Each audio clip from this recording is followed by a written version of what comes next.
Hello guys, good morning. Ito, tapos na naman po ang isa kong order today. Ayan, pipick upin na lang ito ng alas 9.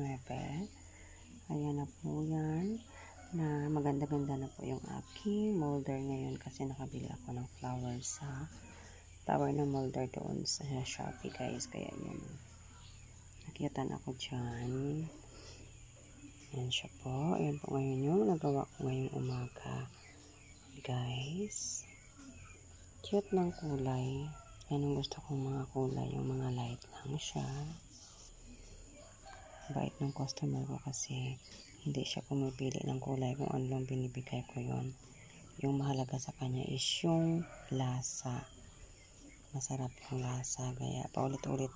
Pang 6 times niya na po itong order sa akin ngayon guys. Yung kakanin na ganito. Ito yung paborito niya kasi sapin-sapin at saka espasol, masarap daw. And guys, thank you for watching.